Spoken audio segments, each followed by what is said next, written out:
Timnas Indonesia tengah memasuki babak baru dalam perkembangannya dengan kehadiran Jordi Cruyff sebagai penasihat teknis dan Patrick Kluivert sebagai pelatih kepala. Dengan latar belakang sepak bola Eropa yang kaya, keduanya diharapkan dapat membawa filosofi modern ke dalam skuad Garuda. Namun, bagaimana strategi yang akan diterapkan oleh tim kepelatihan ini? Dan apakah Indonesia bisa menjadi kekuatan dominan di Asia Tenggara dalam beberapa tahun ke depan? Tetap di channel S1 Master. Filosofi permainan total football ala Belanda.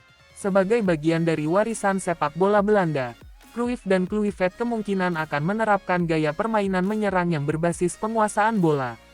Dalam beberapa pertandingan terakhir, Timnas Indonesia sudah mulai menunjukkan pola permainan yang lebih berani dalam membangun serangan dari lini belakang, mirip dengan pendekatan total football yang terkenal.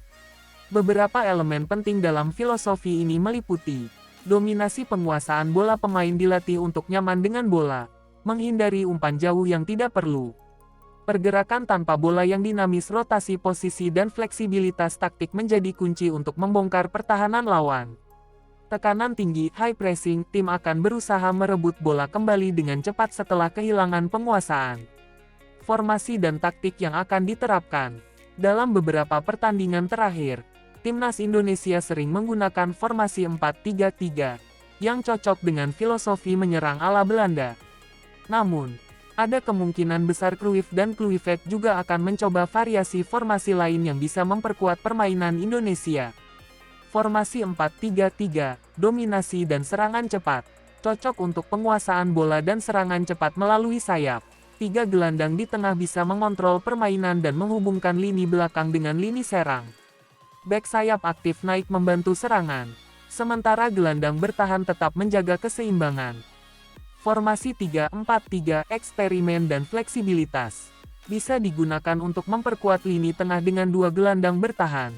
Bek tengah bertanggung jawab atas distribusi bola dari belakang, mengurangi risiko kehilangan bola. Sayap lebih agresif dalam menyerang, menciptakan lebih banyak peluang gol. Formasi 4-2-3-1, stabilitas dan kreativitas di tengah. 2 gelandang bertahan memberikan keseimbangan lebih baik. Gelandang serang menjadi kreator utama untuk membangun serangan. Cocok untuk menghadapi lawan yang menerapkan pressing tinggi. Pengembangan pemain, fokus pada generasi dan naturalisasi. Selain aspek taktik, pengembangan pemain muda akan menjadi salah satu prioritas Timnas Indonesia ke depan.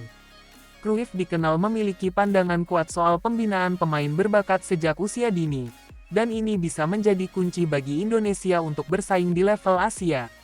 Akademi dan pemusatan latihan, penguatan program Garuda Select yang mengirim pemain muda ke Eropa, pelatihan intensif bagi pemain berbakat di dalam negeri, dengan standar yang lebih profesional. Kolaborasi dengan klub-klub Liga 1 dan Liga 2 untuk memberi lebih banyak menit bermain kepada pemain muda. Program naturalisasi, apakah masih diperlukan? Indonesia telah melakukan naturalisasi pemain keturunan, seperti Jordi Amat, Sandy Walsh, dan Rafael Struijk, untuk memperkuat skuad. Kedepannya, Indonesia mungkin akan lebih selektif dalam memilih pemain yang benar-benar bisa berkontribusi jangka panjang. Keuntungan dari program ini, meningkatkan kualitas dan kedalaman skuad. Pemain dengan pengalaman Eropa bisa membawa mentalitas pemenang, meningkatkan persaingan di dalam tim, mendorong pemain lokal untuk lebih berkembang. Namun, tantangan juga ada. Terlalu mengandalkan pemain naturalisasi bisa menghambat perkembangan pemain lokal. Adaptasi pemain naturalisasi ke gaya permainan Indonesia butuh waktu, tantangan yang harus dihadapi Timnas Indonesia. Meskipun strategi dan filosofi baru ini tampak menjanjikan, masih ada beberapa tantangan besar yang harus dihadapi Timnas Indonesia. Fisik dan mental pemain. Pemain Indonesia sering kesulitan mempertahankan intensitas permainan selama 90 menit. Cruyff dan Kluivert harus memastikan kondisi fisik pemain meningkat melalui program kebugaran yang lebih ketat. Kualitas Liga Domestik. Kompetisi Liga 1 masih belum stabil dalam hal jadwal dan fasilitas.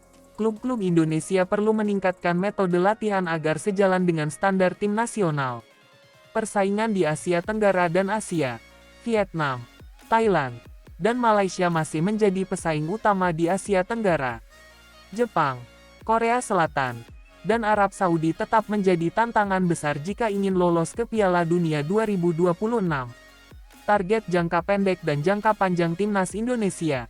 Untuk memastikan keberhasilan strategi ini, Timnas Indonesia harus memiliki target yang jelas. Jangka pendek tahun 2025 sampai tahun 2026. Lolos ke babak ketiga kualifikasi Piala Dunia 2026. Mencapai final Piala AFF 2024 dan menantang dominasi Vietnam. Meningkatkan peringkat FIFA ke top 100 dunia. Jangka panjang tahun 2027 sampai tahun 2030. Berkompetisi di Piala Asia dengan hasil lebih baik dari edisi 2023. Mempersiapkan generasi muda untuk kualifikasi Piala Dunia 2030. Menjadikan Indonesia sebagai salah satu kekuatan utama di Asia Tenggara dan Asia. Kesimpulan, masa depan cerah untuk Timnas Indonesia. Kehadiran Jordi Cruyff dan Patrick Kluivert memberikan harapan baru bagi Timnas Indonesia. Dengan filosofi permainan modern, pengembangan pemain muda yang lebih baik, serta strategi yang lebih matang, Indonesia bisa menjadi kekuatan baru di Asia Tenggara. Namun, perjalanan ini tidak akan mudah. Diperlukan kerja keras, konsistensi, dan dukungan dari semua pihak, baik dari federasi, klub, maupun para pemain itu sendiri. Jika semua elemen ini berjalan dengan baik, bukan tidak mungkin Indonesia akan menjadi raksasa baru di sepak bola Asia dalam beberapa tahun ke depan. Bagaimana menurutmu? Apakah Timnas Indonesia siap untuk era baru ini? Jika kalian ingin menambah info silahkan coret-coret di kolom komentar ya breye. Terima kasih telah menonton video kami. Selamat malam, selamat ngopi di warung Mang Jenal Tower.